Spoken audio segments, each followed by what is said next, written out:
வணக்கம். அகரம் தமிழ் வகுப்புல நம்ம சொல்லி எழுதுதல் அது முடிச்சிட்டோம். அதாவது டிக்டேஷன் அது முடிச்சிட்டோம் இல்லையா? இன்னைக்கு ஆன்ட்டி வந்து அடுத்த சாப்டருக்கு வந்திருக்கேன். விடுபட்ட எழுத்தை நிரப்பு. அதாவது அதாவது மிஸ்டு லெட்டர்ஸ் இருக்கு இல்லையா? அதை நீங்க ஃபில்அப் பண்ணி அனுப்பணும். ஆன்ட்டி வந்து 3 ஸ்லைட்ஸ் கொடுத்துருக்கேன். அதுல வார்த்தைகள் கொடுத்துருக்கேன். அதுல வந்து ஒரு வார்த்தை எடுத்துக்கிட்டீங்கன்னா உதாரணமா இங்க பாருங்க. டேஷ் நில் அப்படின்னு வருது இல்லையா? அப்ப முதல்ல இந்த எழுத்து என்ன வரும் அப்படின்றத யோசிச்சு நீங்க ஃபில்அப் பண்ணணும். இது எல்லாமே நீங்க ஆல்ரெடி படிச்ச வார்த்தைகள் தான்.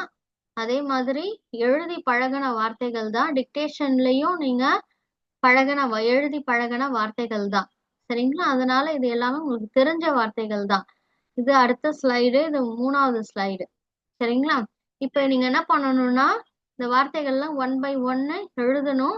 எந்த லெட்டர் மிஸ்டு லெட்டர்ஸ் நான் டேஷ் போட்டிருக்கணும் அந்த இடத்துல நீங்க அண்டர்லைன் பண்ணி அனுப்பணும் இதே மாதிரியே.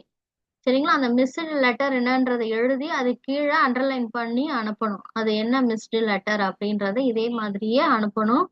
இப்ப வந்து இதுல வந்து ஆன்ட்டி எனக்கு இந்த வார்த்தையில இந்த எழுத்து என்னன்னு எனக்கு தெரியல அப்படின்னு உங்களுக்கு வந்து தோணுச்சுன்னா, அதாவது தெரியலன்னா மட்டும் ஃபர்ஸ்ட் வந்து தெரிஞ்சது எல்லாமே எழுதிடுங்க. 1 by 1 ஃபுல்லாவே இதே ஆர்டர்ல எழுதிடுங்க.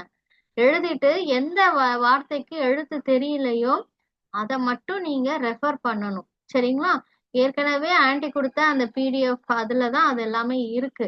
அதனால வந்து நீங்க ரெஃபர் பண்ணுங்க. ரெஃபர் பண்ணி அந்த எழுத்தை ஃபில்அப் பண்ணிட்டு நீங்க என்ன பண்ணணும்னா எந்த வார்த்தையை நீங்க ரெஃபர் பண்ணி பார்த்து எழுதுனீங்களோ அதை மட்டும் ஹைலைட் பண்ணி அனுப்பணும். சரிங்களா?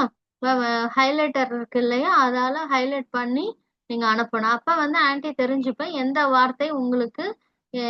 வார்த்தையில எந்த எழுத்து உங்களுக்கு தெரியலன்றத நான் அண்டர்ஸ்டாண்ட் பண்ணிப்பேன். அதுக்கப்புறம் அதுக்கேத்த மாதிரி நான் கைட் பண்ணுவேன். அதுக்குதான். சரிங்களா? இதுதான் உங்களோட அசைன்மெண்ட். ஏதாவது டவுட் இருந்ததுன்னா எனக்கு வாட்ஸ்அப் பண்ணுங்க. தேங்க்யூ.